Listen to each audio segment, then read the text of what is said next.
Hi there, this is Alana. I hope that things are going well for you.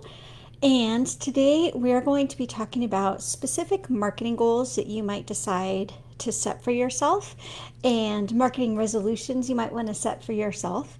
And one thing that I want to start off by talking about is just the power of very, very small changes. Because sometimes we feel like in order to see a rapid increase in our success or our book sales or to get ourselves to that next level, that we need to do something very drastic. And if we don't have the time or the budget or the technological know-how to do something drastic, we feel almost defeated. Like it's not going to be worth doing these little bitty things because they're not going to move the needle enough to make a difference. So as an example of how one itty bitty thing can make a huge difference, I jumped onto a retirement calculator. If you have a 1-year-old baby and every single day you save $1 for that baby and put it in stocks, and we assume that the stock rate over the next several decades maintains its kind of historical level, by the time that child is ready to retire, they've got, $8 million.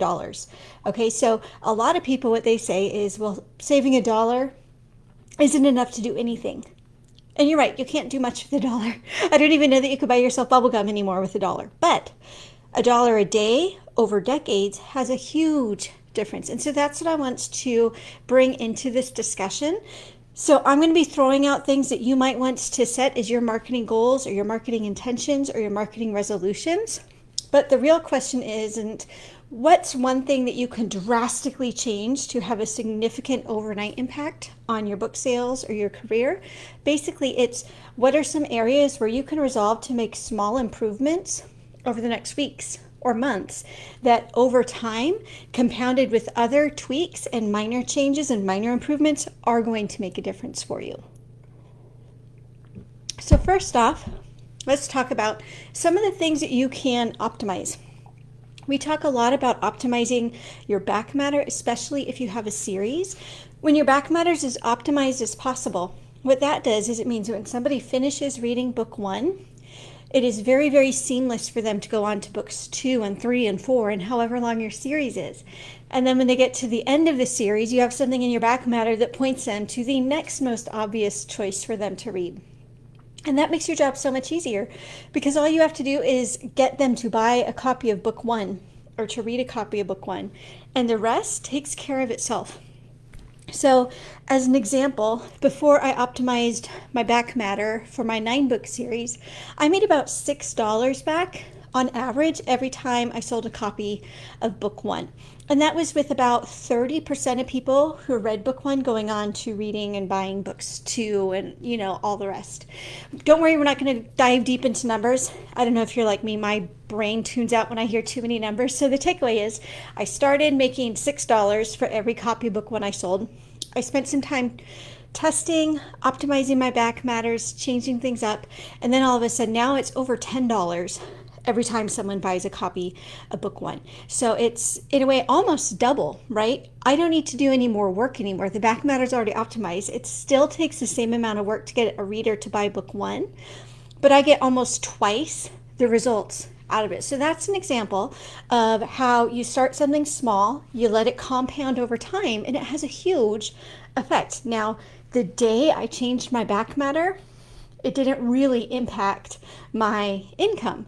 But now, like a year later, I haven't done the math, but I'm sure that we're talking about thousands of dollars in increased sales because of a small incremental change. So again, that's the name of what we're talking about here. It's just small incremental changes that when you add them up have huge impacts. Similarly, you can decide maybe this is the year for you to optimize your back matter. Maybe this is the year for you to optimize your blurbs, right? Again, when I first started marketing book 1 in my series, it was taking maybe like 35 clicks with Amazon ads for people to decide to buy 1 copy. And now that's usually well below 10 clicks. So again, that's when we're talking about like 1 day's worth of results, it's not significant. when we're talking about 2 years worth of results, that's a huge, again, probably tens of thousands of dollars in difference since my ads budget is so high. So making small tweaks, testing them to make sure that the tweaks are actually improving, it's going to make a difference. So some of us, we think to ourselves, okay, I know I should probably redo my blurb, or maybe you've been meaning to redo your cover, but you say to yourself, what's it really going to change, right? So maybe you typically sell 5 books a week and you change your blurb and now you sell on average 6 books a week. That doesn't feel like much, but again, when we're talking about doing this over time and doing this for more of your books and letting this compound for years, it can be very significant. Another thing that you can focus on is just trying to improve your click-through rate. So whether you're running ads on Facebook or BookBub or things like that, honestly, I don't worry about click-through rate on Amazon ads, but especially for Facebook and BookBub, you're paying them to show your ads, so you want to get a really high click-through rate. And so you might be getting a 2% click-through rate with BookBub ads, and that's pretty good. And you think to yourself, okay, I could spend a couple hours coming up with some new graphics or testing a few new audiences. But if all that's going to do is get my click-through rate up to 2.5%, it's probably not worth it. And you're totally right if we're talking about like a week's worth of sales. That itty bitty change in your click-through rate really isn't going to change much. But when you talk about doing this over time and getting, 10% or 20% better results for a year or two, that's going to start having dramatic changes. Same thing with your email open rates, right? Maybe your email open rate industry standard, I've heard, is somewhere right around 30%, lower for some, higher for some. What if you can work on doing a little bit of testing and tweaking? What time of day do you get the highest open rates? What style of subject line gets you better open rates? Maybe you need to clean out your list so that your open rates get improved. Maybe you need to work on your deliverability. None of these sound like things that are going to make a huge difference. And again, when we're talking about the difference between 35% and a 40% open rate for one email for 1,000 people, not a significant difference.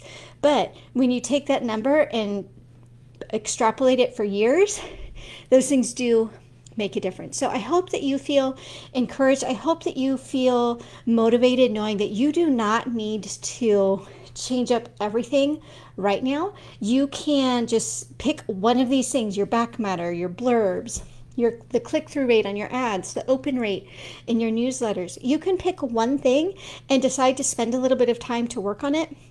Once you get that figured out, you can move on to the next thing. And this is where the idea of just iterate and optimize really comes up.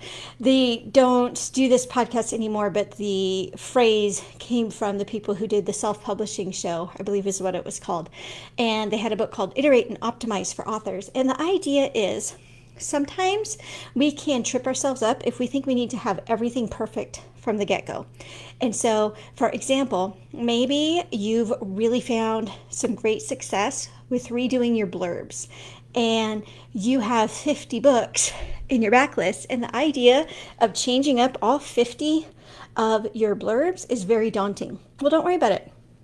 Focus on the blurbs for your upcoming release. Any book that you've got coming out, go ahead and make that blurb amazing. Make it great. That's the iterate part. And then find a time when your production schedule slows down, you have a little bit more time or mental bandwidth, or maybe you just need a break between 2 big writing projects. That's when you can go back and make some of these changes. So some of us get hung up because we say, I want to redo my covers, but if I'm going to redo my covers, I need to redo all 12 of them today. Well, no, you don't. You could pick 1 or 2, redo them. And again, we're talking about being happy with small improvements that are going to compound over time. And then the one other thing I want to add is this does not mean that we can't make big, huge, drastic changes. Sometimes that's a really fun place to be. And if you have, again, you need the time, the mental energy, the know-how, and if we're talking about marketing, you need the ads budget. As long as you've got those things, go ahead and make a huge splash. If you don't have those things, it is very much okay to take these incremental steps towards success, and you are still, promise you, going to see huge results. So don't give up. And I hope that this gives you 1 or 2 ideas of things that you can choose to optimize in the upcoming weeks, and we'll talk to you soon.